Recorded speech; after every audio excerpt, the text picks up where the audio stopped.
Hello everyone. My name is Smith Kumar. I am PMR Research Scholar at IIT Sandanwad. Today I am going to take the 13th lecture of the series. This is going to be extra class in which I will try to revise the entire concept which we have gone through in this whole lecture series.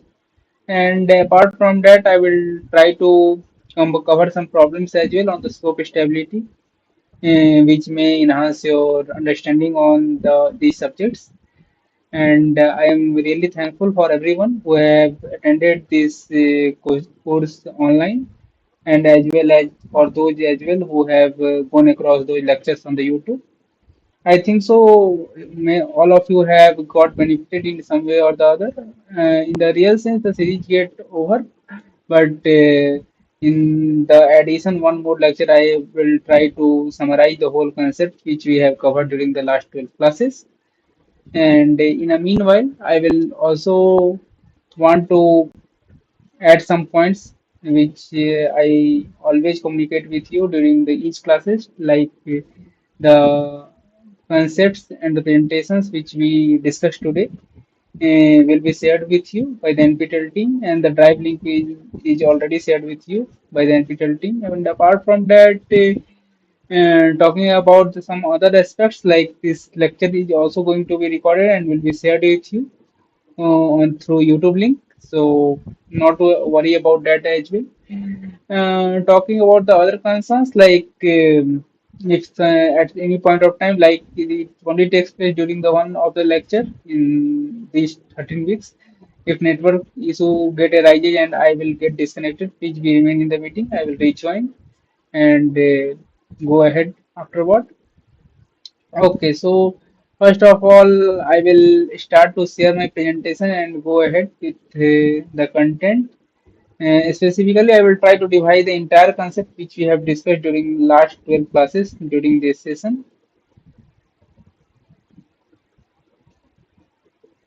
and I think it will be very much helpful for all of you.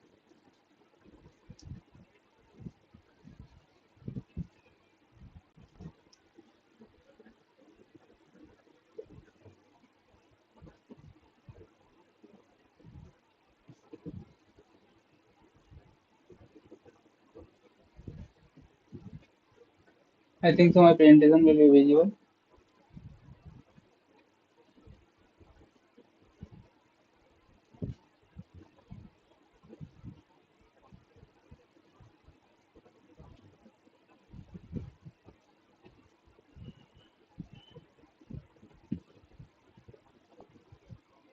Okay, no problem. I think so. The presentation is visible and there is no issue of network at this point of time. So we will go ahead. And while taking the today discussion, one point I want to clarify very clearly that I will go very fastly because I want to take a revision more or less of the entire content which we have gone across during the last 12 sessions. And this is extra class, so I find that very less attendance are there, and so no problem. But I will try to add one more point for those who are watching this lecture on the YouTube. You can go across these lectures. You will find the summary concept of the entire lecture series which we have gone across. But in addition, I will prefer that you will go with those lectures as well, and apart from that, the presentation files. So that will help you in a large extent in understanding of this subject in another manner apart from what you have already learned through the original lectures. So I will try to give the some perspective, add my perspective accordingly, which help you in one way or the other. Okay, so let me start the today's discussion. Uh, it will be okay, I think so, because the time is already 3:10. So now I will start the discussions. Okay, see, we are going to study the geotechnical engineering too. In the last 12 lectures, we have gone across the several concepts of geotechnical engineering too. So we will first of all cover those concepts in a very brief, and then we will go ahead one by one. And at the end, I will also try to add on some questions specifically related to slope stability for your better understanding. So you will get the more actual concepts regarding the problem. And in the meanwhile, first of all, we will start with the shear strength, then we move to the earth pressure, then slope stability, bulkhead, everything we will try to cover in this session because this is a revision session, one extra class. So I think so it will give you a better perspective as well. Okay. So I start with the shear strength of soil because from here only we have started our class. From the first class we came to know that what is the shear strength. So shear strength is the soil. The strength of the soil is the ability of soil mass to resist the shear force. We have understood these concepts. The force which has been acting, the stresses which has been acting, that is resisted by the sum of the strength of soil, and that strength of soil is the shear strength of soil. So it is measured of the soil resistance to the deformation or failure when subjected to shear stress. Shear strength is an important property in the geotechnical engineering as it determines the stability and the load bearing capacity of the soil structure.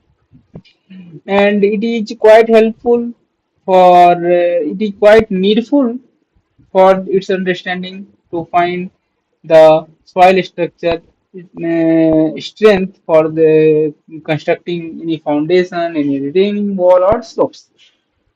So, talking about some of the important parameters through which we find the shear strength as we have moved earlier covered the triaxial test. So there we came to know that shear strength parameter are the cohesion and angle of internal friction. The cohesion represents the shear strength of soil particle due to the intermolecular force and each more significant in the cohesive soil such as clay, while the angle of internal friction represents the resistance of soil particle to sliding and is the more relevant in the cohesionless soil such as sand.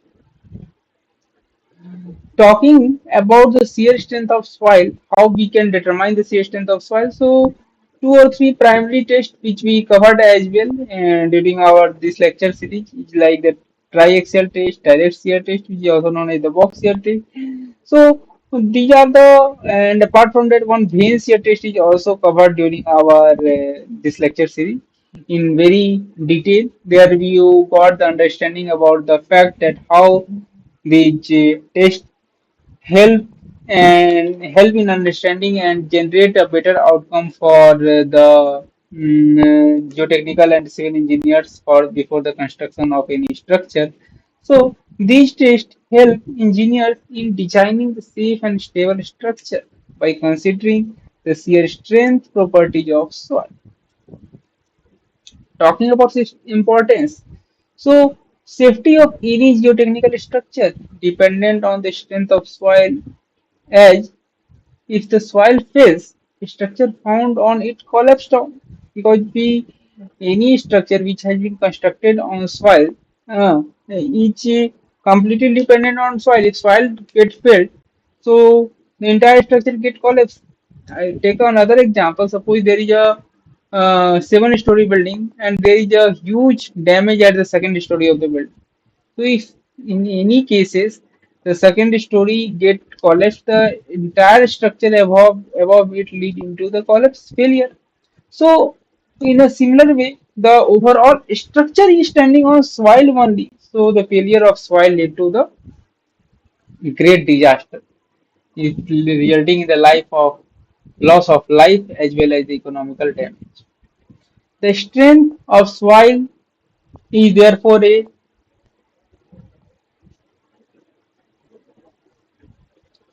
of a paramount importance in geotechnical engineering. The word strength is used loosely to mean the shear strength, which is the internal frictional resistance of the soil. Because when in the first class also I have discussed about when we talk about the strength, we talk about shear strength when we're talking about soil. As you have gone through the strength of material courses, so over there you have came across the compressive strength, characteristics compressive strength. But That is not the factor with the soil. In soil, the shear strength is the most important parameter. Shear strength is required to make estimate the load bearing capacity of soil and the ability of the geotechnical structure and is analyzing the stress system characteristics of soil. So shear strength importance become very much important. Adding some points in this, the shear strength is a critical factor in geotechnical engineering as it determines the stability and the behavior of soil under different loading conditions. Understanding the shear strength is essential for designing the foundation slopes, retaining walls, and other structure. The shear strength play a crucial role in preventing the failures such as the landslides, embankment, collapses, and foundation settlement. Talking about the shear strength in granular soil, as we know, the granular soil and clay soil. So, they're talking about the strength, shear strength in granular soil. Granular soils such as sand exhibit a unique behavior under stress. In flexible boundary containers, granular soil tend to flow when it is subjected to stress, while in the rigid boundary container, volumetric deformation occur leading to the change in the shape and density of soil. Crushing, bending, and rolling mechanism can also affect the shear strength of the granular soil in a true sense. Talking about the shear strength in the cohesive soil like clay require special consideration in terms of shear strength. Compaction characteristics are crucial in achieving the desired shear strength in the cohesive soil. Decreasing permeability and preventing the consolidation settlement are the key objectives in compacting cohesive soil.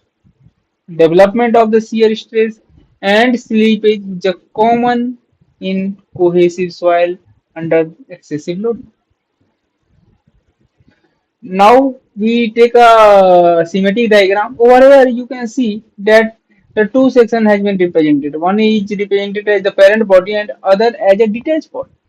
So one basic understanding need to be developed in your mind, like the soil get filled. If we take the small soil sample, the failure will be found. But if we, in a real sense, at the true structures are there, the soil section are at infinite length. So when it fails, so talking about its failure, it fails when a critical combinations of locations get formed through which the particle get detached, ultimately result in the failure. So that critical plane is the shear failure plane, and the parent body remain with the main material while the flowing body get flow on. So when the stress, applied shear stress is greater than critical shear strength of the soil, resulting in the failure at specific section. Now you can see some of the real example. Over there, the detached body and parent body is represented very cleanly. So over here, you also can see found that the soil section over there get removed from that plane, and the main sections remain stated there. So the parent body and the detached body is fall down due to the failure. There is again another cross section has been represented over there. The whole road is disconnected and the soil between them got flow down. So that is the detached body example. Now we talk about the equilibrium equation and Mohr circle. We have also came across the knowledge of the Mohr circle during our very first class. So I will carry forward those classes. So equilibrium equation are used to analyze the state of stress in soil. Equilibrium equation involve the relationship between the normal stress and the shear stress. And one more point I want to add here, the square of normal stress plus shear stress is ultimately the radius. So the equation can be represented graphically using the Mohr circle. So in the Mohr circle, the x coordinate sigma 1 and sigma 3 will be there, and the um, and generalized in the form of equilibrium equation like this. And afterward, you can see that the horizontal axis is the normal stress axis, while the vertical axis is the shear stress axis. So this type of model circle could be formed, and there are several problems also taken during the first session only. So you can go across those questions in the meanwhile. And I think so you already have gone through those conceptual points, so there will not be any problem in any one of your mind. Okay. Now, in this presentation introduces the Mohr circle as a graphical tool to use and analyze the state of stress. Mohr circle helps to determine the stress component sigma and tau are at a given plane inclined at an angle alpha. The step to solve the problem using the Mohr circle are explained along the analytical method.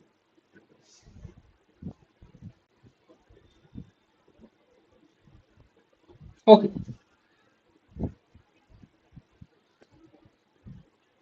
no problem. So I think so till this point understanding is clear. Now I will move ahead. So allow me to take some water.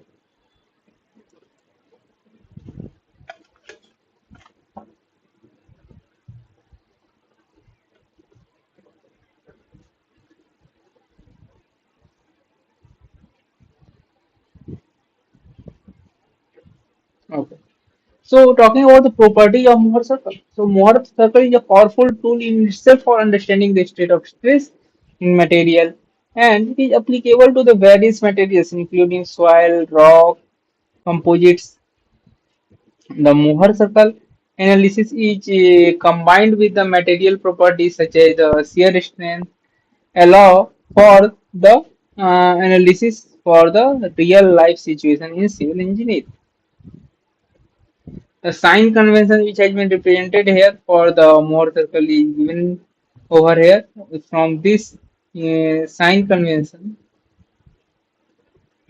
we can plot the Mohr circle with the positive and negative sign.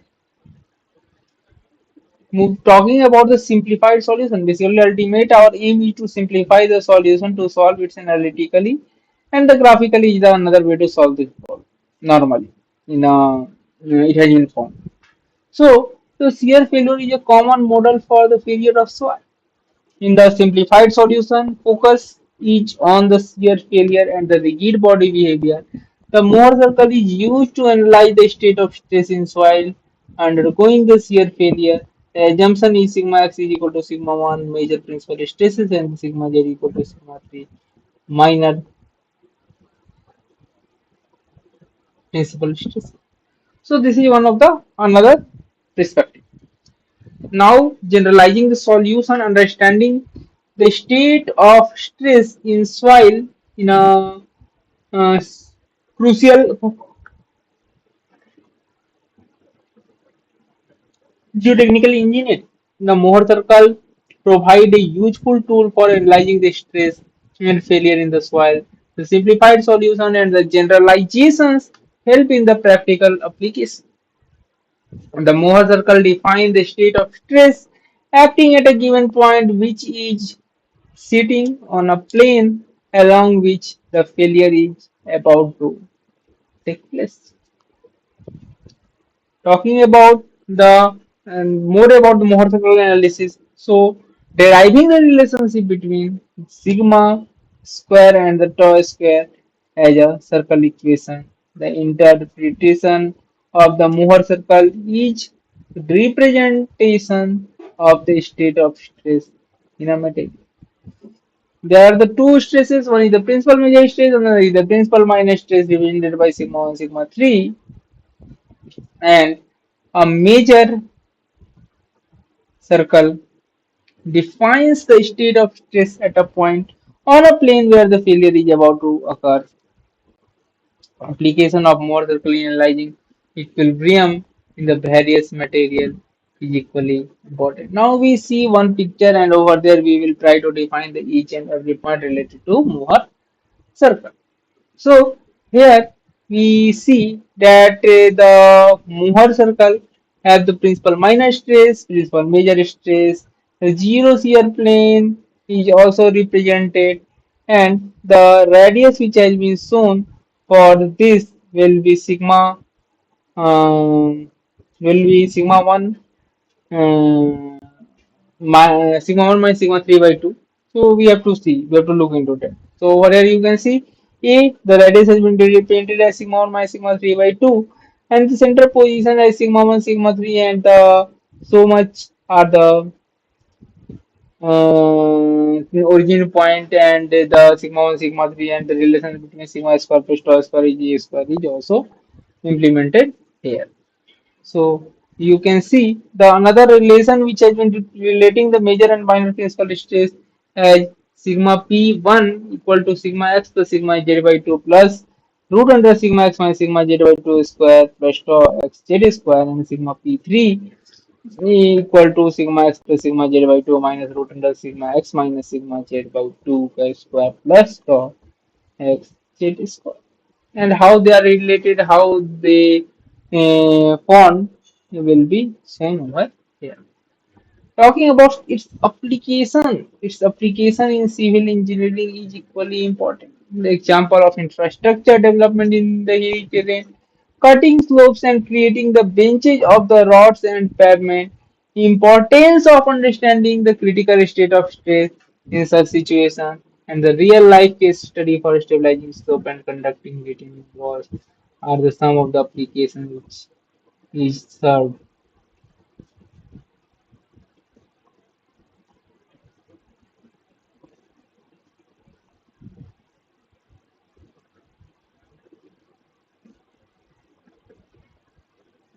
Okay, no problem. See, now we move to the application part. So before moving to that, give me 2 minutes. So I will again come back in 2 minutes.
Hello.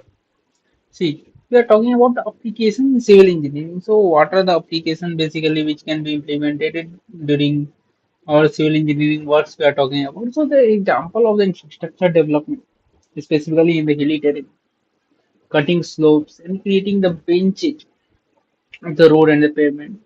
Importance of understanding the critical state of stresses in different situations, the real life case study, stabilization slope, and the construction of written.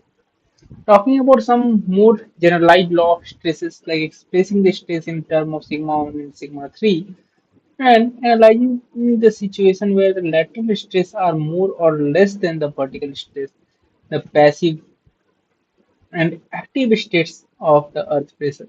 So over here, one 2 points has been mentioned. It is showing that when the sigma x is more than the sigma z is the passive state of material, and when the sigma x is less than sigma z will be the active state of material. And we have discussed this point in very detail when we have taken the discussion of the active and passive earth pressure after the earth pressure at rest.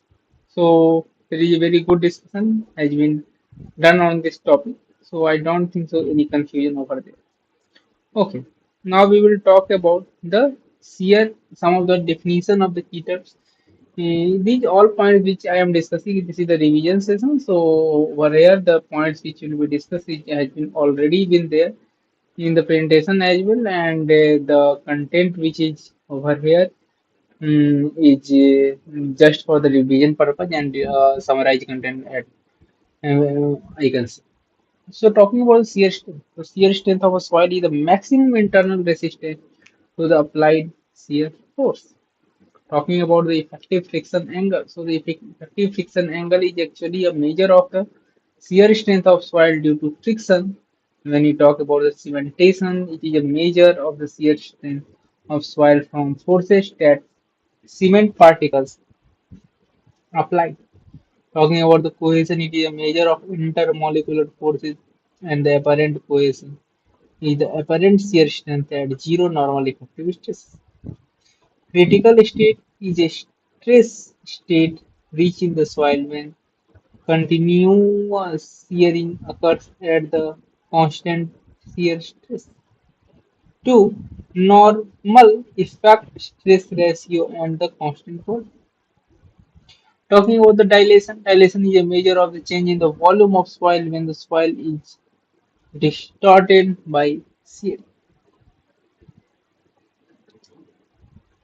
When now we move to the Mohr Coulomb failure criteria, which we have the basic main part of the shear strength over where the effective and total stress parameter we are discussing. So now we will take some more points in detail. Where over there we will come to communicate about the different type of tests which are present there. So we will look into that. Now fine.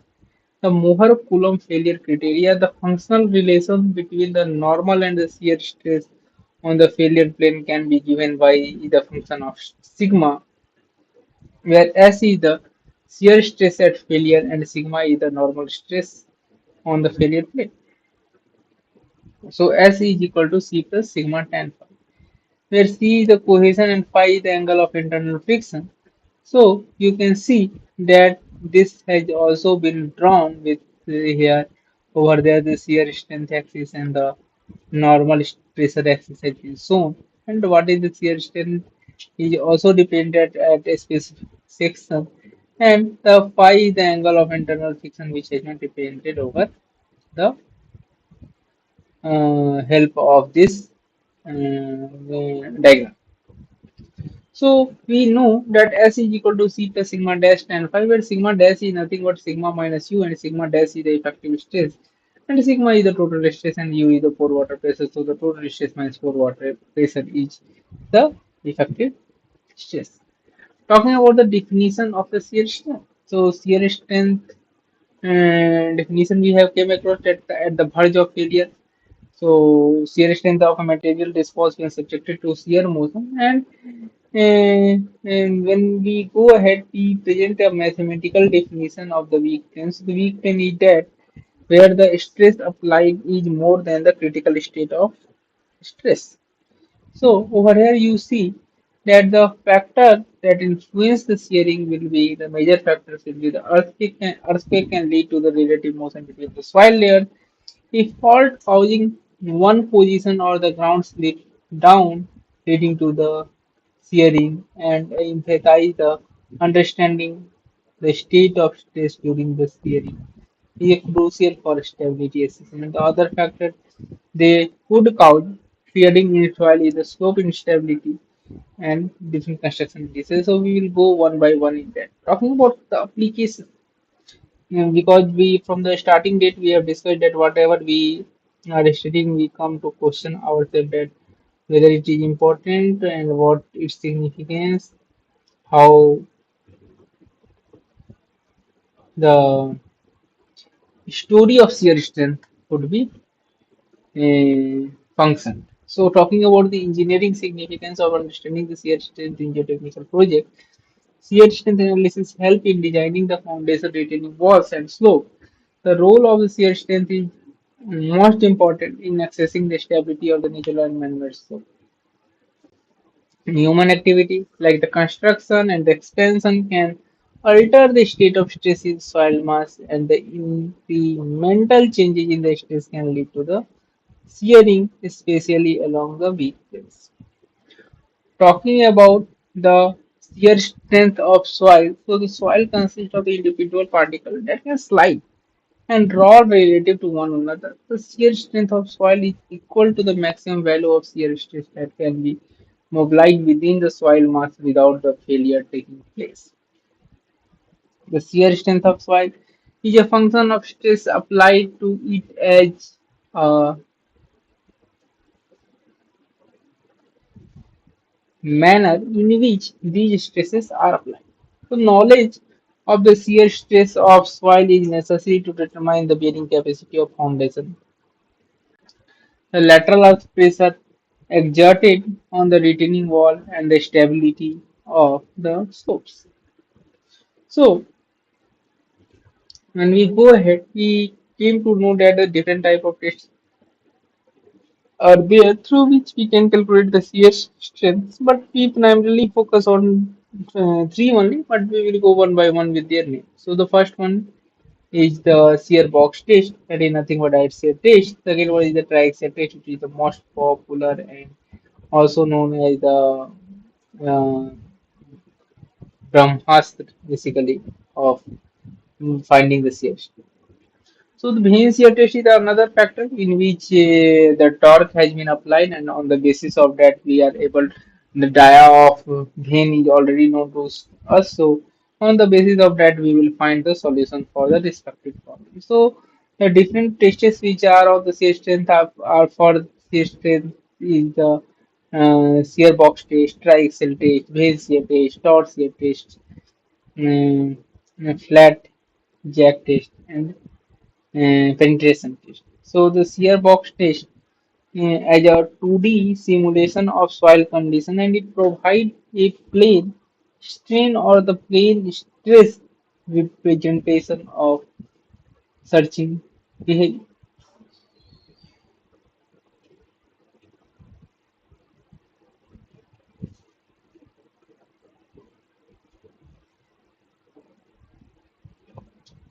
Okay, no problem. Now we will move to the shear box test. So shear box test is a type of test that is direct shear test, and it is a 2D test to simulate the soil condition. This test provides a plane stress representation of the shearing behavior. It is the has a limitation that it replicates the replicating a real 3D condition is not replicated by in one way or the other. So talking about the triaxial test, it is a 3D depiction of the stress on the material. It offers a better application of in situ stress condition and also help in understanding the soil behavior under the more complex loading condition. Talking about the vein shear test, the vein shear test for the soft and the sensitive soil to express and is applicable in the laboratory and field settings, including the offshore environment to measure the C2 shear strength in the difficult sampling situation. Talking about the another test that is a taut shear test, it to overcome the limitation of the shear box test at the higher shearing level. Introduce the taut surge shear are the magnitude of the strain to the sample, and it has significantly in studying the material behavior shearing levels. Talking about the flat jack test, the use of the flat jack test in the rock. um,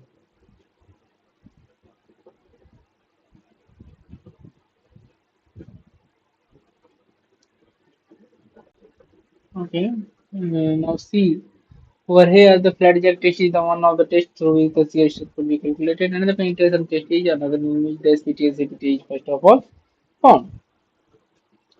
Now, the method specifically used is the direct shear test, that is the box test and triaxial test for our analysis. Talking about the direct shear test, so this test is carried out on the soil sample confined in a metal box of the square cross section which is split horizontally at the mid height. A small clearance is maintained between the two halves of the box.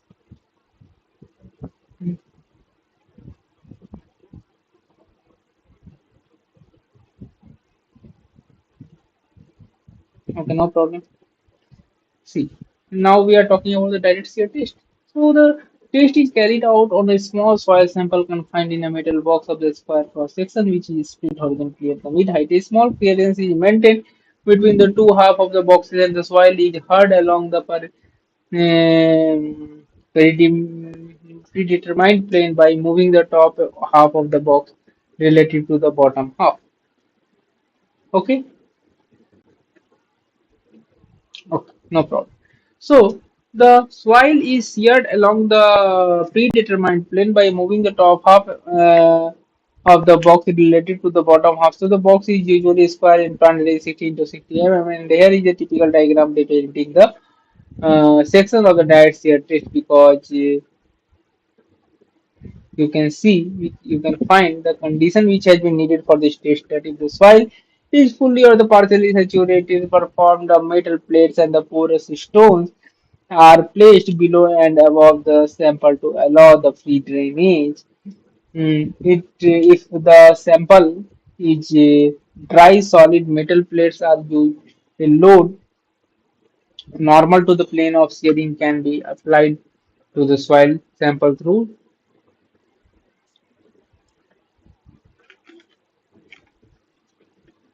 lid of the box.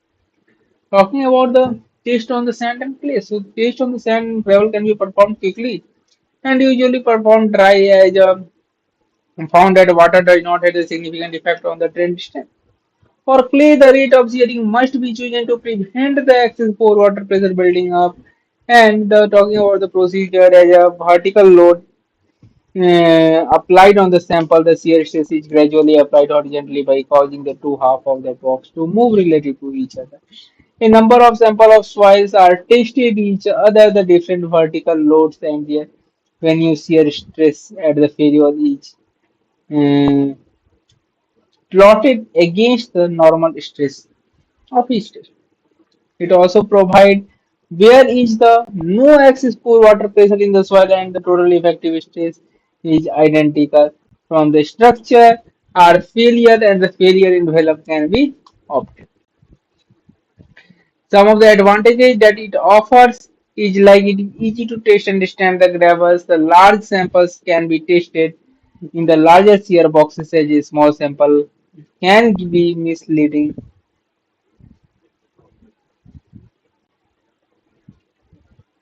No problem.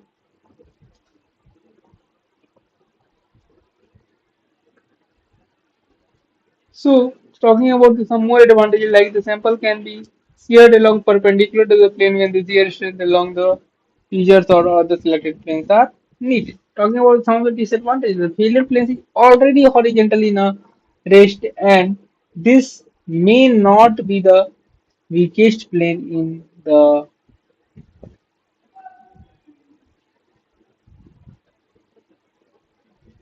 structures. Talking about the shear box apparatus cannot be given a reliable under untrained distance because it is possible to prevent the localized drainage away from the ear. Now we move to the triaxial test. So before we see the triaxial test, we have to understand this replicate the true 3D condition of the field.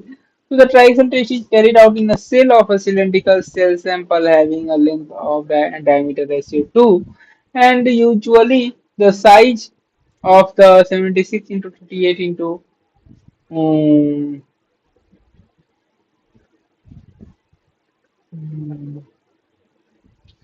3. In triaxial test, the usual size which I mean is 76 into 30 into 100 into 50.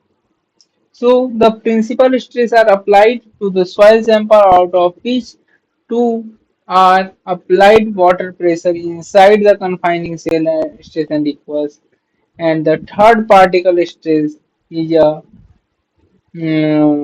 applied by loading ran through the top of the cell and is different to the other two principal of stresses. The typical triaxial cell is shown over here. So before moving ahead, we will take a 5 minute break, and after that we will again come and restart our class.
Hello, welcome back. So, after this small break, we will again go into very quick because we have to cover many things. We are at a very low pace up to this time. So now we will start our speed and go in a very fast and furious manner to complete our discussion for.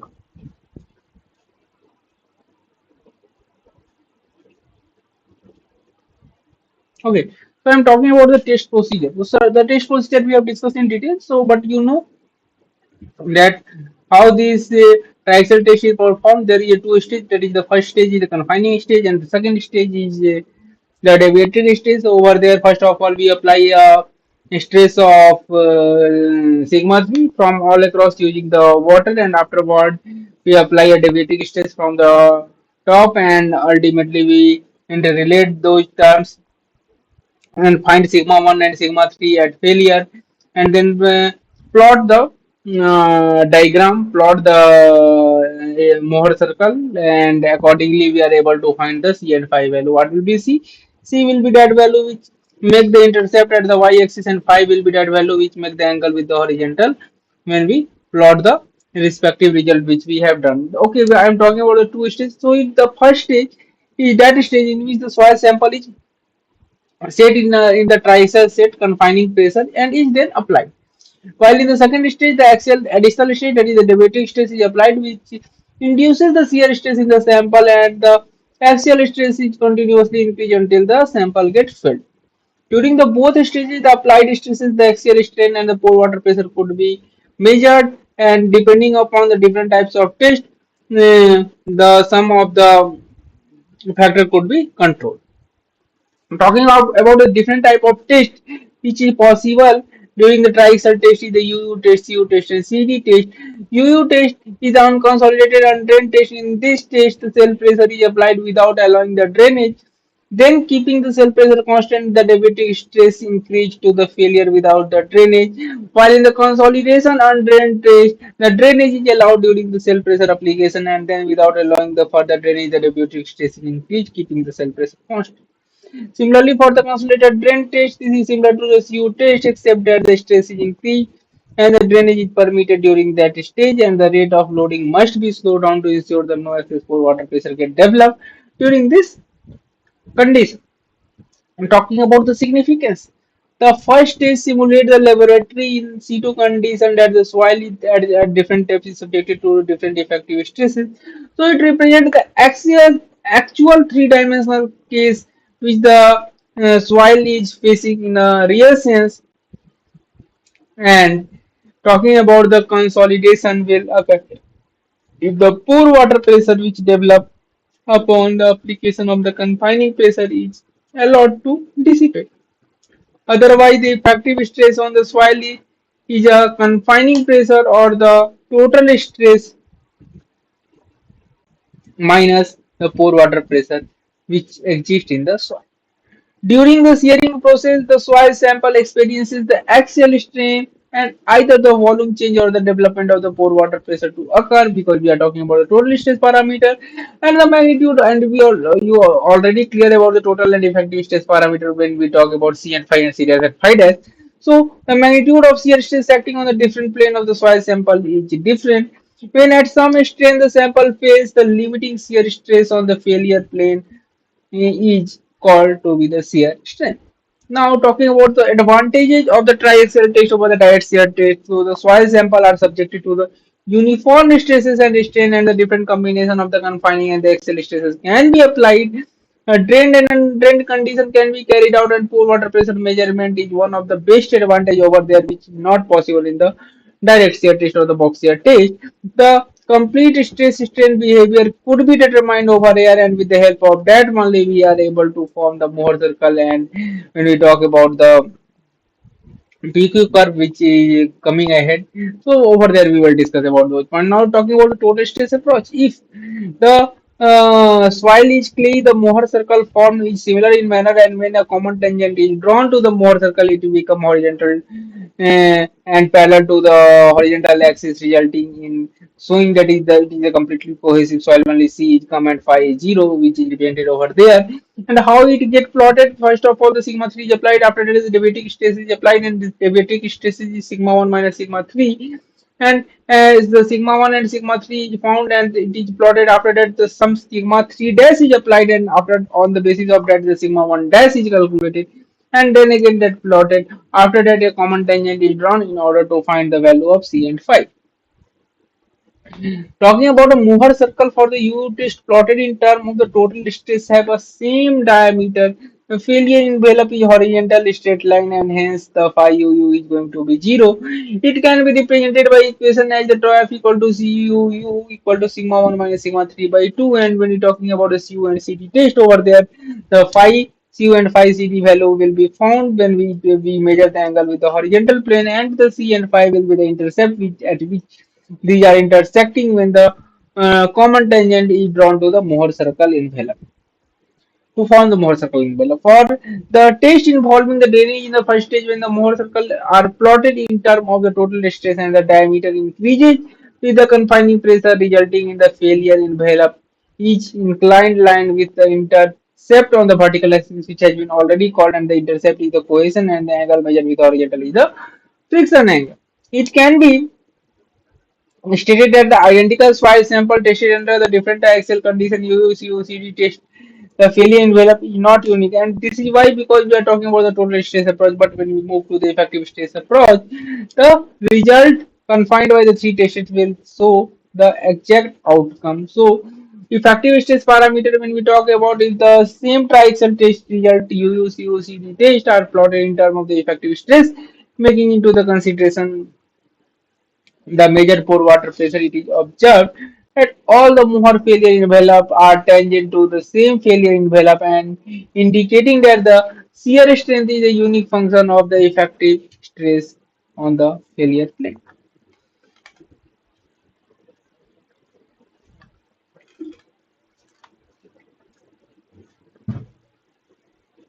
Now going ahead, when we see this failure envelope is the shear strength envelope, which may be written as tau F equal to C dash plus sigma dash and phi dash, where C dash is the cohesion intercept in the term of effective stress, and phi dash is the angle of shearing resistance in term of the effective stress. So the sigma n dash is the effective stress acting on the rupture plane. Phi dash is the angle of resistance in the effective stress, and the sigma n dash is the effective stress acting on the rupture plane at the failure, and tau n is the shear stress. The tau n is the shear stress on the same plane, and is therefore the shear strength. Now we interrelate the sigma 1 and sigma 3 as sigma 1 dash equal to sigma 3 dash into 1 plus sine phi dash by 1 minus sine phi dash plus 2c dash root under 1 plus sine phi dash by 1 minus sine phi dash.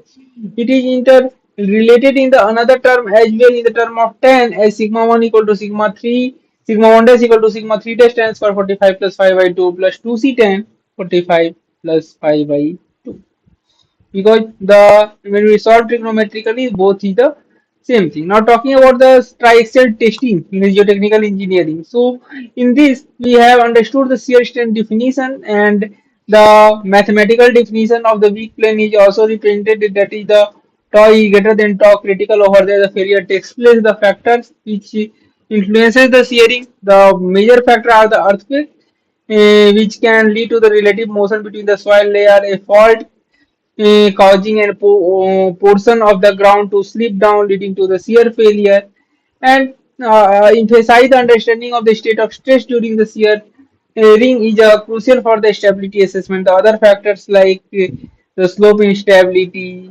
and some of the other activity like the construction activity can also lead to the failure. Talking about the application and significance, the engineering significance of understanding the shear strength in the geotechnical projects. Shear strength analysis help in designing the foundations, retaining walls, slopes. The role of shear strength is most important in assessing the stability of the natural and man-made structure.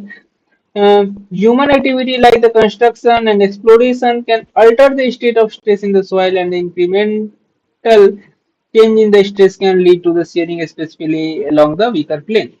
Talking about the Mohr-Coulomb failure criteria, when a soil sample has felt the shear stress on the failure plane, define the shear strength of the soil. Thus, it is necessary to identify the failure plane. It is the plane on which the maximum shear stress act, or it is the plane where the ratio of shear stress to the normal stress is maximum. For the this present discussion, it can be assumed that the failure plane exists in the possible to apply the principal stress and to measure them in the laboratory condition in a triaxial test. Talking about more in the Mohr column failure criteria, the Mohr circle of a stress at failure of the sample can be drawn using a known value of a physical principal stress. And if the data from the several tests carried out on the different sample up to failure is available, a series of the Mohr circle can be plotted. And it is the convenient to show only the upper half of the Mohr circle. A line tangent to the Mohr circle can be drawn and is called the Mohr circle failure envelope. So here the Coulomb failure envelope has been shown with this diagram, and here we can see that the common tangent to the different Mohr circle is forming the Mohr Coulomb failure envelope, and the intercept on the y-axis is the cohesion, and the angle made with the horizontal is the angle of internal friction. Now moving to the more concerning part, when we came to know that we came to understand that how sigma 1 and sigma 3 are plotted. So we I have discussed like this as well. And first of all, we have applied the sigma 3 dash, and accordingly we find the sigma 1 dash, and going ahead one by one steps, the sigma 3 2 dash has been plotted and sigma 1 dash has found it. And after that, a common tangent has been drawn, and then the intercept on the y-axis is showing cohesion, and the angle with horizontal is showing the angle of internal friction. So talking about this, if the stress condition for any other soil sample is represented by the Mohr circle that lie below the failure envelope, every plane with the same experience shear stresses, which is smaller than the shear strength of the sample, so it doesn't get filled. But if the point of tangency of the envelope of the Mohr circle failure gives a clue to determine the inclination of failure plane. And one more additional point I want to add over here, like when any point below the Mohr circle failure envelope is there, that is safe, and over there the whatever the stress is coming is doesn't going to fail. But if any point going above that, it will lead to failure at that position. I think so. That thing is very much clear to you, because this discussion has been done again and again at the several aspect of time. Now, in a triaxial test, as a 3D depiction of the stress on a material, it offers a better replication of in situ stress conditions and help in understanding the soil behavior under the more complex loading conditions, because it replicate the actual loading condition in process. Talking about the different aspects which has been used, like in a triaxial test are like it is carried out in the cell of the cylinder soil specimen having the length to dia ratio 2, and the usual size is 76 into 38 into 100 or 100 into 50. The three principal stresses are applied in the soil sample, out of which two are applied by the water pressure. So that why sigma 1, sigma 2, sigma 3, two stresses are same. That's why the 2D representation calculation could be performed, and the third principal stress is applied by loading the ram through the top of the cell, and is different to the other two principal stress, and the typical triaxial cell is shown in this diagram over here. You can see that how the cell pressure is applied and how the pore water pressure back up. This is discussing very much detail, so I'm not going to discuss over here because this is a revision session over where I try to summarize all the parts. Now, talking about the procedure, we have studied the procedure that how the test setup go on earlier as well today in today class as well. So I will not try to take it. Now, talking about the triaxial test, the fundamental. So its setup, types of test, and the significance of parametric analysis is very much important while studying. The first stage and second stage is already discussed. This has been come again due to some problem. And the stage one is over there where the confining pressure is applied, like the sigma 3. It is applied from two direction in the identical way, while in the third direction the another stress has been applied. Okay. While the deviatoric stress position here has been also represented over here. So this is another diagram, triaxial test setup which has been shown over here. Now, understanding the triaxial testing, the purpose is to evaluate the shear strength parameter of soil. The sample collection is one of the parameter in which the exact cylindrical sample of the field has been taken and then the setup is mounted as it has been shown in the previous picture. So mounted on the porous stone sandwich between the loading and the base plates. The CD test, U test, UU test, and UCS are the sum of the tests. Talking about inside the triaxial test, the CD, U, and U are the three type of triaxial tests which are usually performed. Talking about the pore water pressure meter, pressure measurement. So it is important to understand the influence of pore water pressure. The value used to apply the back pressure or the measure the pore water pressure is the part of the measurement setup and the impact consolidation untrained and unconsolidated untrained test with the influences of test types. Talking about the shear strength parameter like cohesion and internal friction are the shear strength parameter. The triaxial test offer a comprehensive insight into the soil behavior and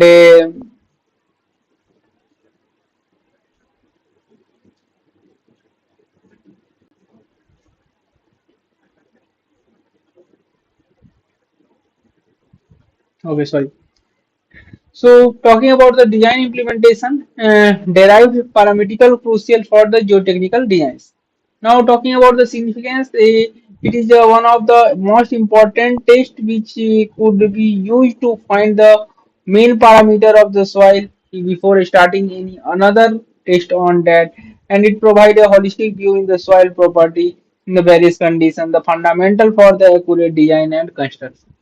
Talking about significance, the first stage simulate the laboratory in situ condition that the soil at the different depth is subject to the different effective stresses. And the consolidation will occur if the pore water pressure which develop upon the application of confining pressure is allowed to dissipate.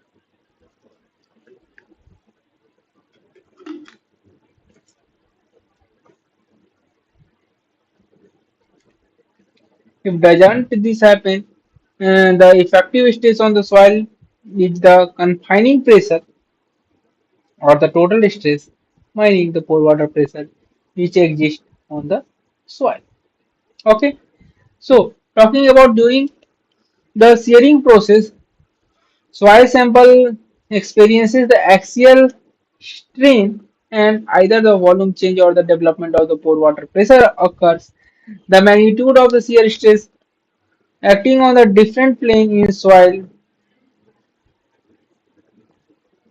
sample is different. When at some strain the sample phase, this limit this limiting the shear stress on the failure plane is called the shear strength. Now, see, when we recap this section, the triaxial test stand as very important in the geotechnical engineering, offering the profound insight into the shear strength parameter of soil by performing the different type of triaxial test and incorporate the pore water pressure measurement. The engineer gain the comprehensive understanding of the behavior. The this is understanding is crucial for making the information informed decision in the geotechnical engineering.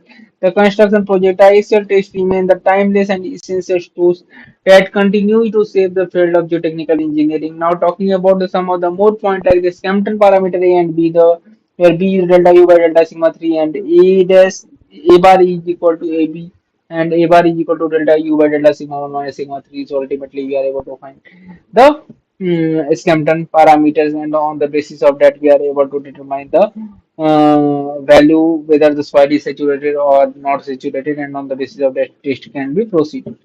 Now we will move to the earth pressure theory which we have read, and we will go very quickly in the earth pressure theory as well because we are running very late. It's 4:23 and we have to complete many slides before ending the today's session. So not to worry, I will cover the entire thing. We have the time with us, not very less and not very more, but I will try to cover the entire session. See. Now the and these things I have been already taken in class, so this is only the revision session over. I try to sum up the entire concept. So we have read the Rankine Earth pressure theory. Earth pressure theory at rest in active and passive state condition. So, to analyze the pressure relation between the retaining walls and soil masses, the most commonly used theory is the Rankine earth pressure theory. The three conditions are analyzed in the Rankine earth pressure theory, that is the wall at rest, active earth pressure, and the passive earth pressure. Rankine theory assumes the wall to be smooth and cohesionless, and this theory also extended to the cohesive soil, and this has been extended by the belts. So, we will look how. Now, the retaining wall and the backfill. Every time it is not possible to place the soil until it is, has a greater shear strength, then we construct the wall to keep it placed and will fill the soil back to it. It is called the backfill, and the wall is called the retaining wall.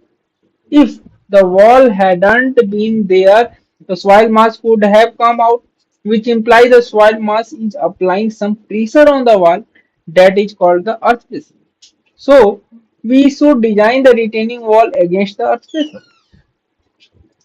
So over here you can see that the soil which has been represented over here is actually the backfill, and the wall which has been constructed, that is preventing the soil to moving in the downward direction, is the backfill.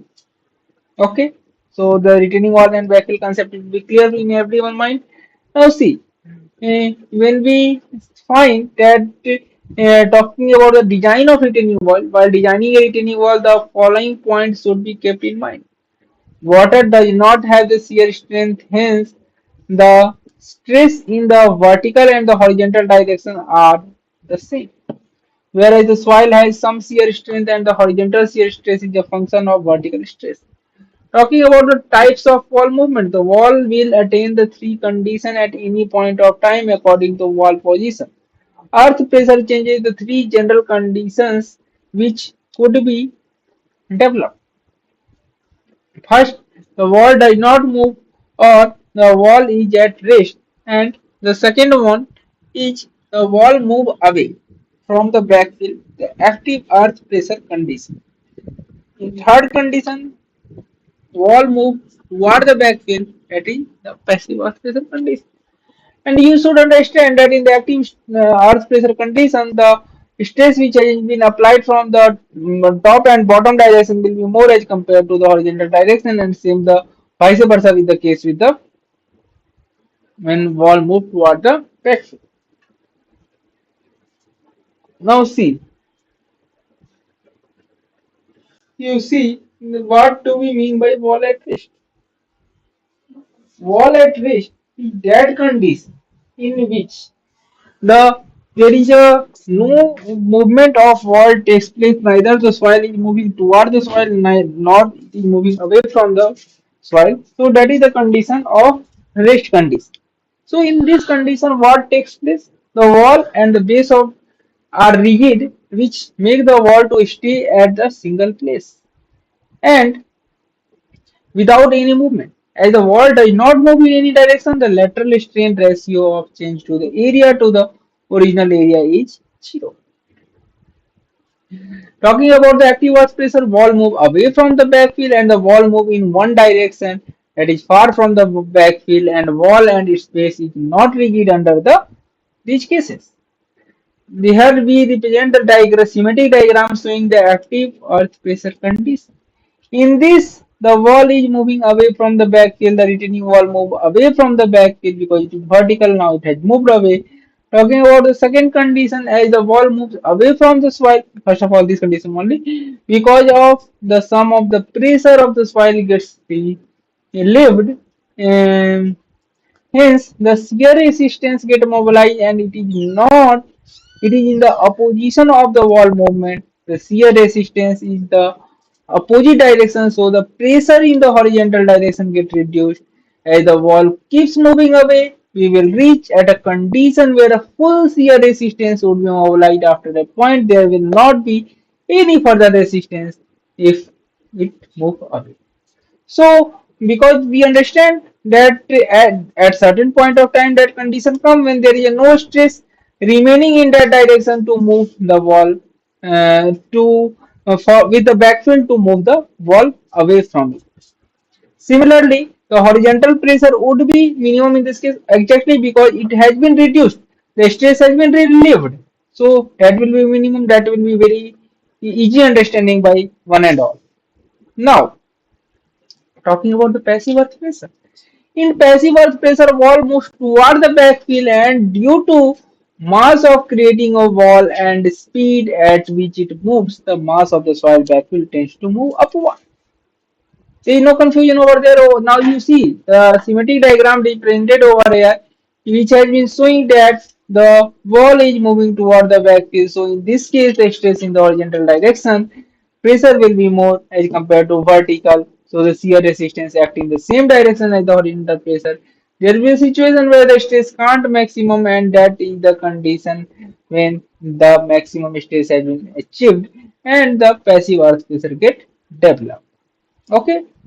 Now see, talking about the Rankine of space theory, some more points I want to add on. That is the Rankine theory assumes there is a no wall friction, that is delta equal to zero. The ground and the failure surface are the straight planes and that result force act on the parallel to the back slope. In the case of the retaining structure, the earth retaining wall may be filled up earth or the natural soil. These backfill material may exert a certain lateral pressure on the wall. If the wall is rigid and does not move with the pressure exerted on a wall, the soil behind the wall will be the state of elastic equilibrium.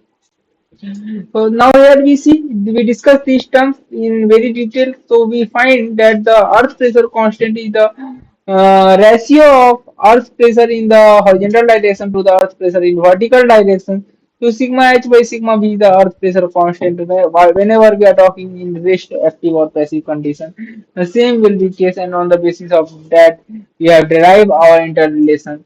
The Rankine earth pressure theory was only applicable to the uniform cohesionless soil. So originally it is proposed by Rankine, but later in 1915 it has been extended Rankine theory for the cohesive soil as well, and it has been used in where over there all plastic equilibrium remain the active and passive earth pressure.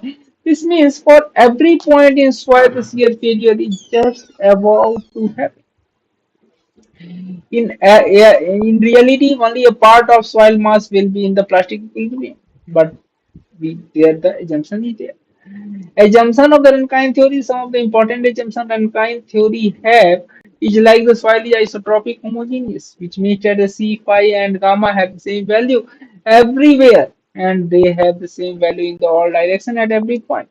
That is, the strength of the vertical plane is same as that of the horizontal plane. Note that the theory is also applicable for the multi-layered soil having the different C, phi, and gamma in the different layers. So that is the assumption only because for the different layers soil the C, phi, gamma will vary at each location.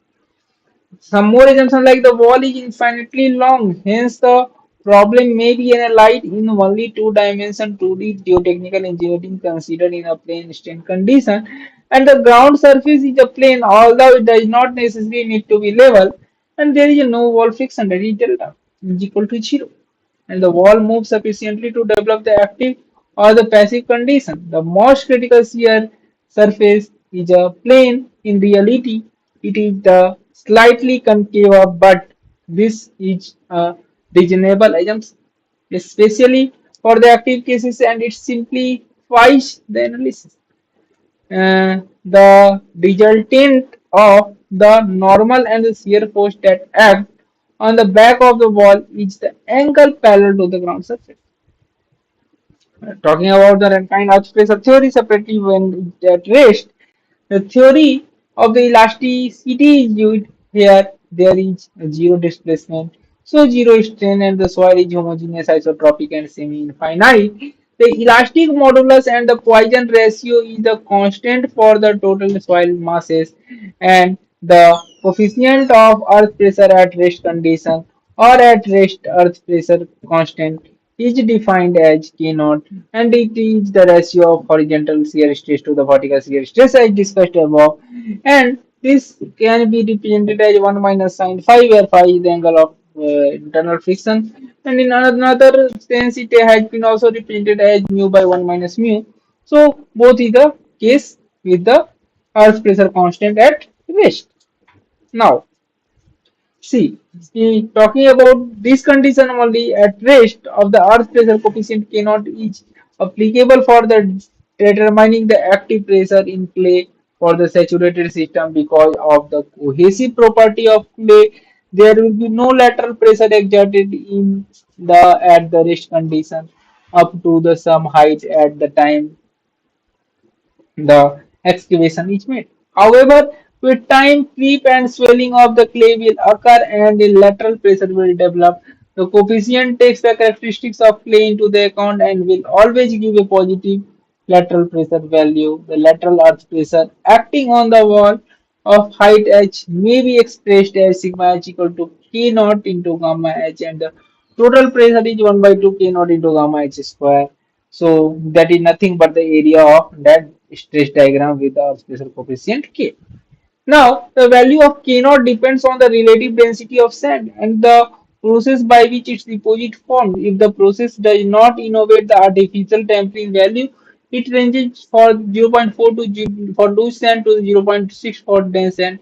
And its overall range has been also represented in a slide which has been shared with you when I am taking this session. So I haven't kept that slide over here, but you can go across. And that need not to be remembered. That only give you a basic idea.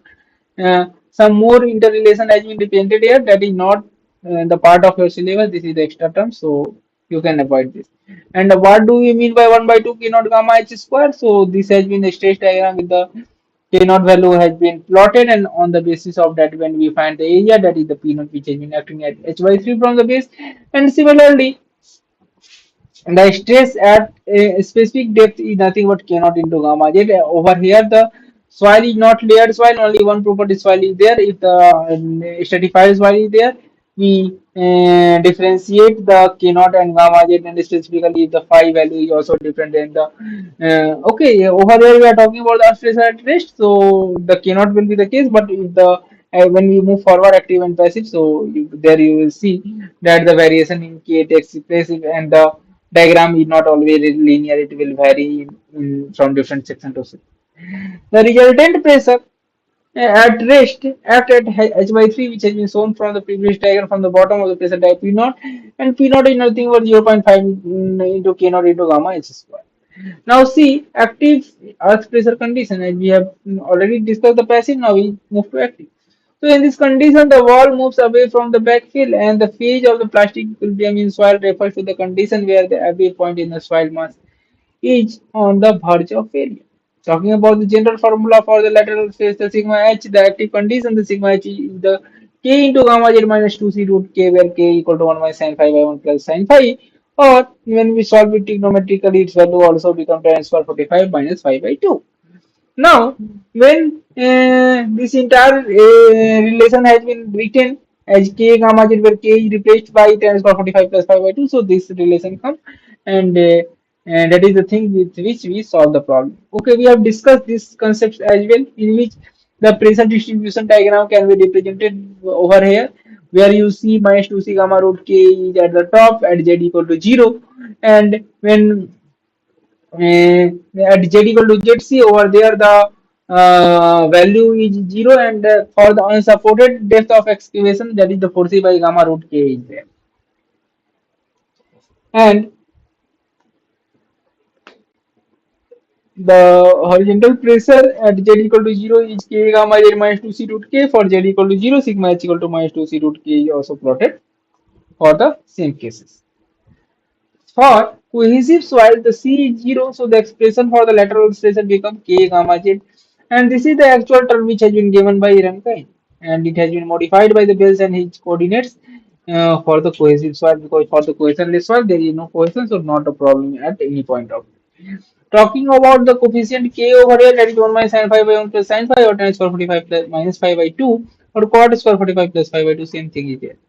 So the sigma h equal to gamma j tan square 45 minus phi by 2. In this case, the negative side of pressure distribution diagram will not be there, because at z equal to 0, sigma h equal to 0, and the pressure distribution diagram start from the origin.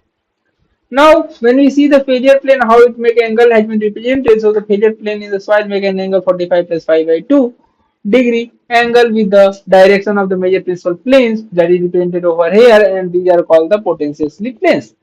Now the some more points has been represented over here, so I am not going to discuss this. This has been given. You go across the main PDF for this.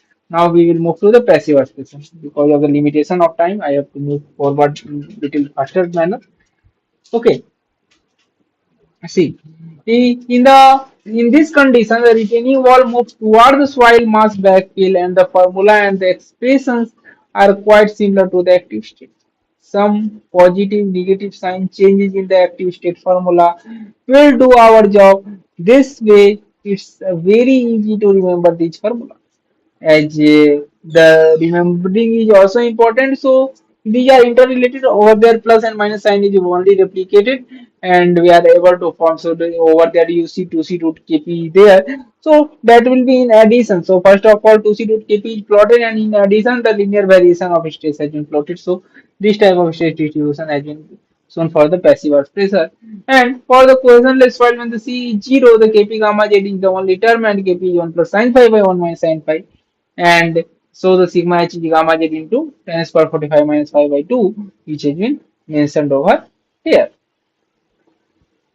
Okay, I think so. Up to this, everything is clear in everyone's mind.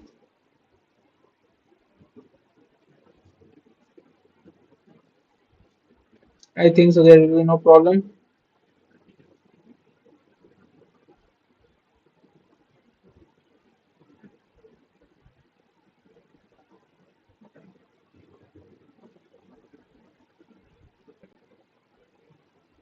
Okay, now we talk about the failure plane. As we have seen, the failure plane in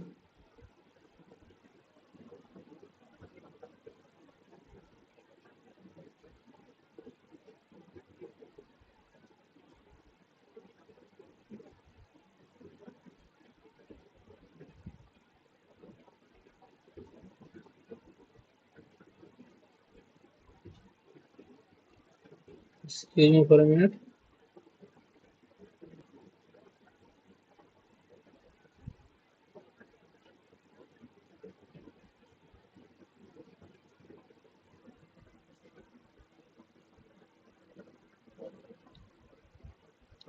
Okay, no problem.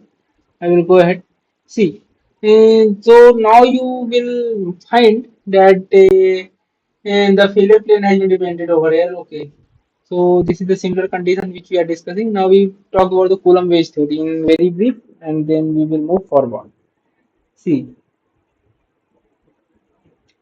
Coulomb theory provides a method of analysis that gives the resultant horizontal force on a retaining system for a slope of wall friction, and the slope of the backfill provided. This theory is based on the assumption that the soil shear resistance develop along the wall of the failure plane and the following coefficient for its resultant pressure acting at an angle. Since the wall friction required a curved surface for sliding to satisfy the equilibrium, the Coulomb formula will give only the approximate result as it assumes the planar failure surface. The accuracy of Coulomb will diminish with the increasing the depth for passive pressure. The Coulomb formula can also give the inaccurate result when there is a large back slope or the wall friction angle. These conditions should be investigated in the increased factor of safety considered. And the Coulomb 1776 developed a method for determination of the earth pressure in which he considered the equilibrium of the sliding wedge, which is formed when the movement of the retaining wall takes place. The sliding wedge is torn off from the rest of the backfill due to the movement of wall in the active earth pressure case. The sliding wedge moves downward and outward on a slip surface relative to the intact backfill, and in the case the passive earth pressure and the sliding wedge moves upward and inward. The pressure on the wall is in fact the force of relation which it exerts to keep the sliding wedge in equilibrium, and the lateral pressure on the wall is equal to the opposite reactive force.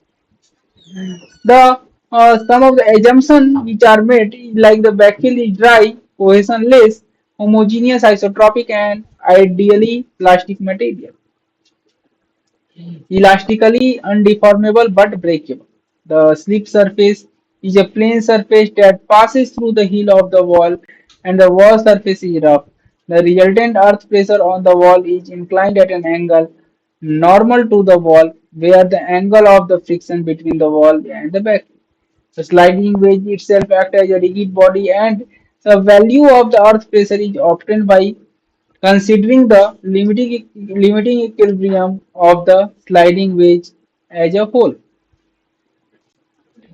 The position and the direction of resultant earth pressure are known, and resultant earth pressure act on the back of the wall at one-third height of the wall from the base, and is inclined at an angle normal to the back, and the angle is called the angle of wall fix.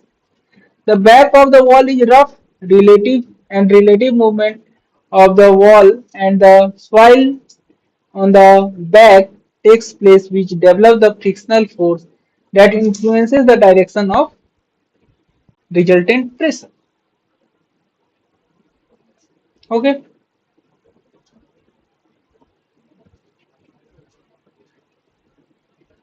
Now, so in Coulomb theory, a plane failure is assumed and a lateral force is required to maintain the equilibrium of the wedge is found using the principle of statics.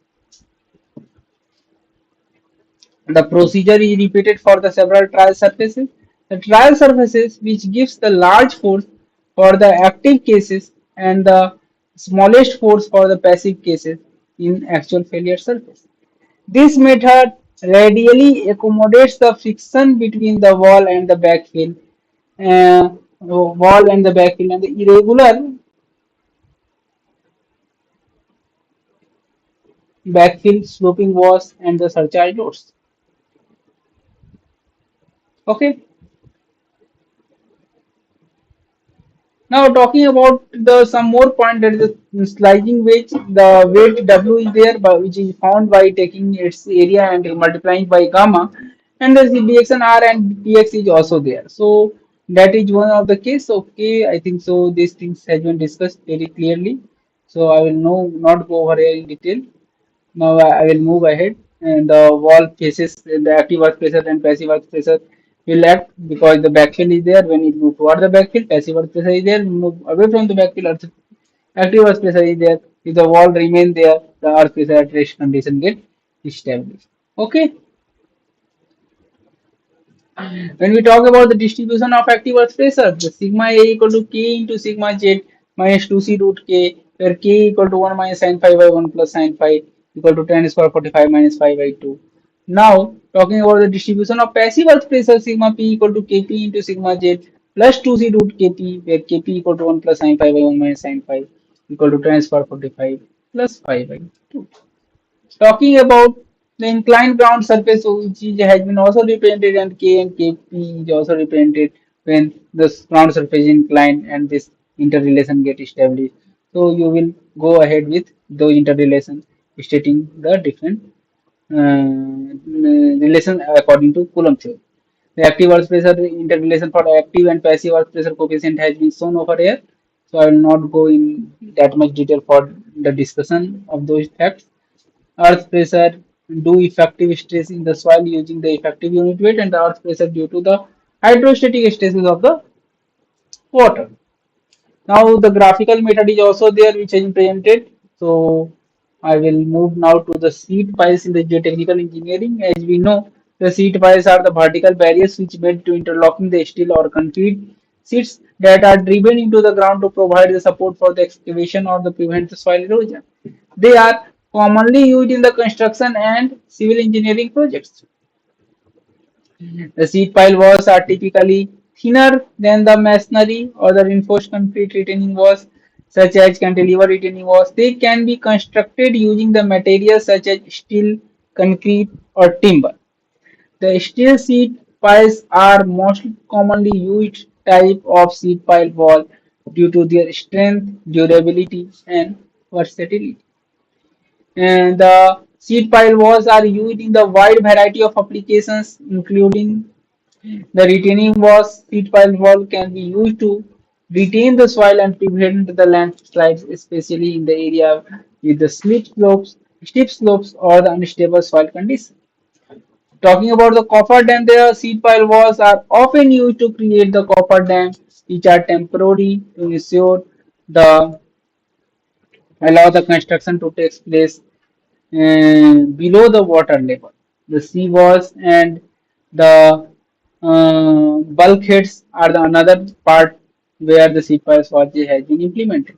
Seed piles walls can be used to support the foundation bridges, and the seed pile walls can be used to support the excavation to provide the support act as a support. Over here you can see one of the diagram which has been showing the seat pile walls are constructed by driving the prefabricated section into the ground, and the sections are interlocked to form the continuous wall. The depth or to which in the seat piles walls are depend on the soil condition and the required load bearing capacity of the wall.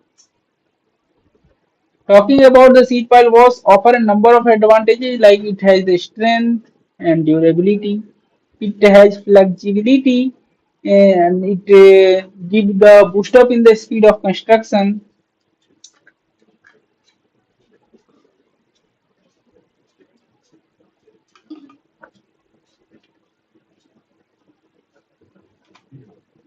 Apart from that, seat pile walls can be made watertight, making them ideal for the use in the application where the water exclusion is important, because first of all seat pile wall support the give us support and the water is removed, and after that the construction process could takes place at those specific sections.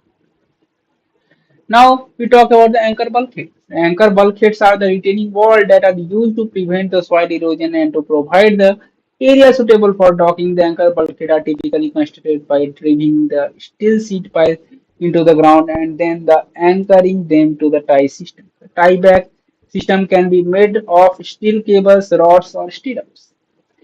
The anchor bulkheads are used in the variety of applications like the waterfront structure, riverbank stabilization, highway railway construction, and land reclamation. Apart from that, the components of the anchor bulkheads are the seat piles only, tiebacks, water scoping, gravity bulkheads, and the cantilever bulkhead. The talking about the different type of anchor bulkhead are the gravity bulkhead and the cantilever bulkhead. The gravity bulkhead rely on their own weight, while the cantilever bulkhead rely on the tieback system to resist the lateral acceleration. Gravity bulkheads are typically used in the shallow water application, while the cantilever bulkheads are normally used in the deep water application. Talking about the design of anchor bulkhead depends on the type of soil over it applications takes place, and the depth of water is also similarly of importance. Another two factors are the height of the bulkhead and the surcharge load which are coming on the bulkhead. Talking about the construction of anchor bulkhead, the construction of anchor bulkhead typically involves the some of the steps like the seat piles walls are divided into the ground, the tieback system are installed, the waller is connected to the top of the seat piles, and the coping is placed on the top of the seat piles. And the designing of anchor bulkhead is understood by us. Now the advantages which it offers is needs to be understood. The advantage that it offers is that they can be installed in the variety of soil conditions, they can be installed in the confined space, they have a high load carrying capacity, and they are relatively quick and easy to install. Talking about the disadvantages, they can be expensive to install, they require the regular maintenance and inspection, and they are susceptible to corrosion as well. Talking about the some of the more disadvantages, okay, no, these are the same disadvantages which has been mentioned in the previous slide. Talking about the application, waterfront structure, riverbank stabilization, highway railway, and land reclamation, this is also discussed. Now talking about some of the history about the anchor bulkhead. Anchor bulkhead has been used over 100 years. The first anchor bulkhead were built in the 19th century to protect the coastline of Europe and North America from erosion.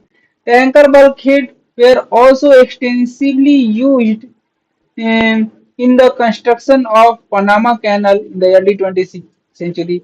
This is the one of the case study which could be taken care of, understood where the anchor bulkhead has been used. Talking about the design procedure which is followed in the anchor bulkhead, first of all, the site investigation takes place, and then the structural analysis is performed to determine the load that will applied on the bulkhead. Afterward, the design of sheet pile wall to resist the lateral pressure is found, and then the tieback system is designed. The site is prepared by clearing the area of debris and leveling the ground. The construction process of the anchor bulkhead is discussed already. That is a similar slide has been came over here again. Now we move to the slope stability, which we have discussed at the end of the section. So first of all, I will discuss the slope stability of the detail extent, and then we have some small problems, objective types, which we discuss, and at with that we will conclude the today's session. Okay. So first of all, see, we are talking about the introduction. That what do we mean by slope failures? The slope is a crucial part of the structure. Over here, you can see that the vegetation is there all around, and in between the soil get collapse, and in the downfall, you see there are too much construction is there, and that is submerged due to that fall.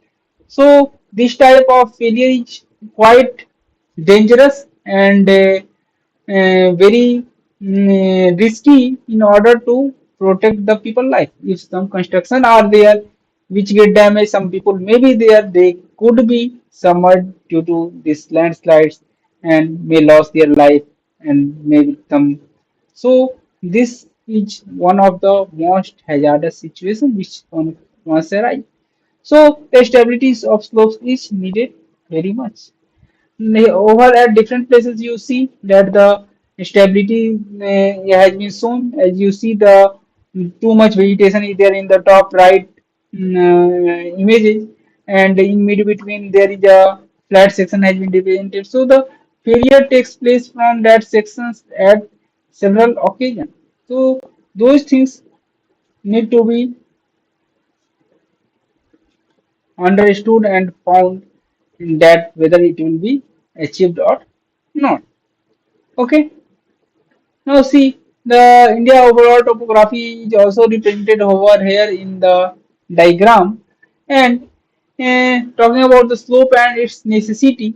So an exposed ground surface that stands at an angle B with the horizontal is called slope, and the construction of highway and railway over there it has been necessary. Apart from that, the embankment, earth dams, lifts and canals are also some of those influent parameter. Talking about the type of slopes, there are two types of slopes maybe there. That is the infinite slopes and the finite slopes. When we talk about the infinite slopes, they have the dimensions that extends over the great distance, and the soil mass is inclined to the horizontal. You see over here that how the resistance is offered and what is the sliding surface. So the how the W get act. Similarly, for the finite slope, a finite slope is one with the base and the top surface are at height being limited, and the inclined face of the earth dams, embankment and excavation and like are all finite slopes. So over here the symmetric diagram has been represented for both. Talking about the types of slope, the natural slope could be there and the man-made slope could be there. The natural slope is formed by the geological feature of earth, while the man-made is constructed activity like cutting and filling lead to the formation of those slopes. In general, the natural slopes are most of the slopes are the natural slopes, where limited are the man-made slopes. Now we need to understand that why we want to understand slopes, because the failure of the natural slopes, landslides, and the man-made slopes has resulted in the much of loss of life and destruction. Civil engineers are expected to check the safety of natural and the slopes of excavation. Slope stability analysis consists of determining the comparing the shear stress developed along the potential rupture surface with the shear strength of soil. The attention has to be paid to the geology, surface drainage, groundwater, and the shear strength of the soil in accessing the slope stability. Slope failure triggering mechanism are like the intense rainfall, water level changes, seepage water flow, volcanic eruption, earthquake shaking, and the human activity like excavation can lead to the failure of slope that will act as a trigger for the slope failure. Causes of slope failure. Erosion is one of the causes. The wind and the flowing water causes erosion of the top surface of the slope and makes the slope steep and thereby increasing the tangential component of the driving force. Steady seepage force is in the sloping direction added to gravity forces and make the slope susceptible to instability. The poor water pressure decreases the strength. This condition is critical for the downstream slopes. Talking about the sudden drawdown, in this case there is a reversal in the direction flow and the result in instability of side slope. Due to the sudden drawdown, the shear stress are more due to the saturated unit weight, while the shearing resistance decreases due to the poor water pressure that does not dissipate quickly. Rainfall, the long period of rainfall saturates, soften and erode the soil. Water enters into the existing cracks and may weaken the underlying soil layers, leading to the failure, for example, mudslides. Talking about the cause of slope failure, the earthquake, it includes the dynamic shear force. In addition, there in a sudden buildup of pore water pressure that reduces the available shear strength. External loading, like the additional load has been placed on the top of the slope, increases the gravitational forces that may cause the slope to fail. Talking about the construction activity at the toe of the slope, like the excavation at the bottom of the slope surface, will make the slope steep and thereby increasing the gravitational forces, which may result in the slope failure. Here you see the crest has been shown, crest of the slope and toe of the slope, the center of rotation is also represented, the slope has been provided. The slip failure surface and the sliding mass has been represented in this diagram. The slip or the failure zone, it is the thin zone of the soil that reaches the critical state or the residual state and result in the movement of the upper soil mass. The slip plane or the failure plane or the slip surface or the failure surface, it is the surface of sliding. Talking about the sliding mass, it is the mass of the soil within the slip plane and the ground surface. Talking about the slope angle, it is the angle of inclination of a slope to the horizontal. The slope angle is sometimes referred to as the ratio. For example, the two horizontal, one vertical is one of the slope angle. The type of failure which takes place is the phase failure, that is slope failure, two failure, and base failure. All three are represented over here. Like the phase failure has been represented, this type of failure occurs when the slope angle is large and when the soil is at the top position is strong. Talking about the two failure, in this case, the failure surface passes through the two, and this occurs when the slope is steep and homogeneous. Talking about the base failure, in this case the failure surface passes below the two and this is generally occurs when the soil below the two is relatively weak and soft. Talking about the analysis of slope, the factor of safety of slope is defined as the ratio of average shear strength of a soil to the average shear strength developed along the potential failure surface. So Fs is the tau by tau d, and the shear strength of a soil is given by tau f equal to c plus sigma tan phi, where c is the cohesion, phi is the angle of internal friction, sigma is the normal stress on the potential failure surface. Similarly, the mobilized shear strength is given by tau d is equal to cd plus sigma tan phi d, and similarly the factor of safety is represented similarly. When we talk of factor of safety with respect to cohesion, Fc equal to C by Cd and Fi is equal to 10 phi by 10 phi d.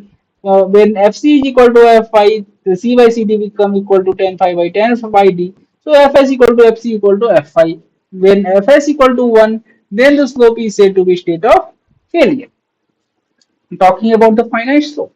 A finite slope is one with a base and top surface, the height being limited. The inclined face of the earth of the dam, embankment, excavation, and the like of all finite slopes. The investigation of stability of the finite slopes involve the following steps: assuming a possible slip surface, studying equilibrium of the forces acting on the surface, and the repeating the process until the ocean slip surface that is one with in the minimum margin of safety is found. The analysis method, finite slope Swedish circle, arc method, method of slices, standard method, and the Bishop simplified method and the Taylor Stabley method are some of the factors which need to be studied. So the Swedish circle method or the slices of the cohesive friction C5 method is adopted for the general type of soil which have the combined grains of C and 5 soils. For the C5 soil, the undrained strength envelope shown both C and 5 value. The total stress analysis can be adopted. The slip circle has been shown over here. Similarly, the Bishop simplified method and the Taylor stability number is there. So these points has been discussed during the class. So you can go over there and see these things. And the different cases analysis is also there, like the cohesive soil, cohesionless soil, cohesive soil, cohesion and friction soil. So those discussion has been earlier taken place. Now,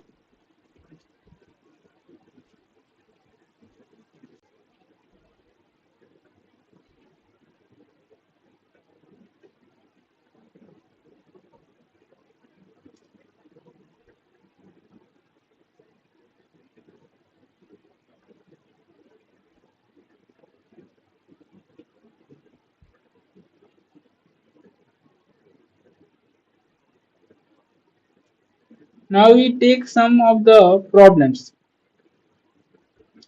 small problems before ending the session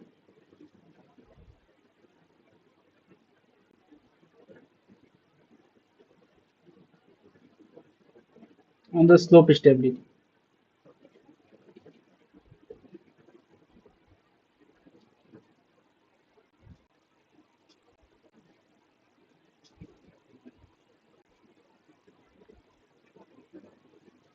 Okay, so the question is which of the following is not a factor that affect the slope stability? So the options are slope geometry, soil and rock property. Exactly, these two are the factors: groundwater, vegetation, and temperature. So from the options, it is clear that option E, temperature, is the answer because on which it doesn't depend. Okay. Now see the question number two. We say which of the following is the most common type of slope failure? Landslide, rock fall, debris fall, mud flow, or all of the above are they equally common? So I think so. You are clear with your answer, and the answer is A. That is landslides. Landslide is the most common type of slope failure which has been observed. Now move to the next problem, that is the limit equilibrium method are the most common type of slope stability analysis method because they are easy to use, accurate, they are both A and B or neither of A and B. So I think so your answer will be clear and that is going to be option number C. That is both A and B. Now we move to the next problem and this problem states that which of the following is not a slope stabilization method. So drainage, retaining wall, buttress, vegetation, so all of the above are the slope stabilization method. So it is very much clear in your mind. During the last class of our discussion, we came to know that all of these are the slope stabilization method because with the providing the proper drainage, stabilization could be achieved. Retaining wall is one of the factors through which the stabilization can be achieved. Buttress and the growing vegetation act as a reinforcement for the stabilization. Next question is which of the following is the most effective way to improve the stability of slope? So the options are reduce the slope angle, increase the shear strength of soil, reduce the groundwater level, or all of the above. So the option number D is the correct answer, that is all of above. Okay. Now the next problem is slope has the height of 10 meter and the angle 45 degree. Okay, this will take time. I will provide you. You will take these questions over there because the time has been ended. So I have to end the session.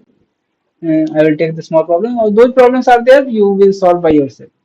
And if any problem is there, you can write in the comment section when I upload the video. The question number 9 says the vegetation can help to stabilize the slope by providing the root reinforcement, reducing erosion, both A and B or neither A and B. So the option number C is going to be our correct answer. Okay. And after that, which of the following is not a good practice for improving the slope stability? So building on steep slope, deforesting slopes, excavating slopes, or all the above are the bad practices for improving slope stability. So I think so. You will tell that all the above are the bad practices for improving slope stability. Exactly.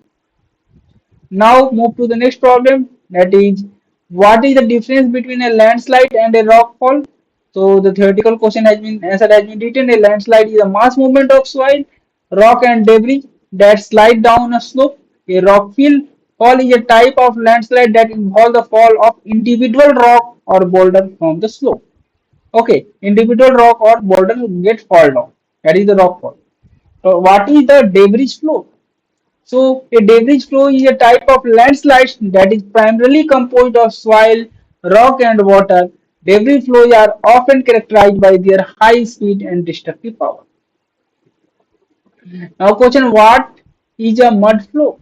So, a mud flow is a type of debris flow that is primarily composed of muds.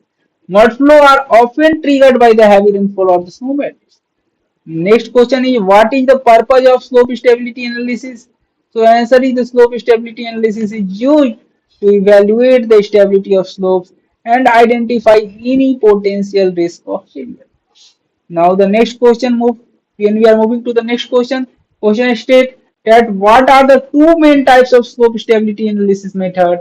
So the answer is the two main types of slope stability analysis method are the limit equilibrium method and the finite element method. We have discussed about this in the last class. Now question, what is the difference between the limit equilibrium method and the finite element method? So the limit equilibrium method involve the calculating the forces driving the instability and the forces resisting instability. The finite element method involve discretization of slope into the mesh of element and then calculating the stress and the strain of each element. So with this, I will end the session, and this is the concluding session for the entire coursework.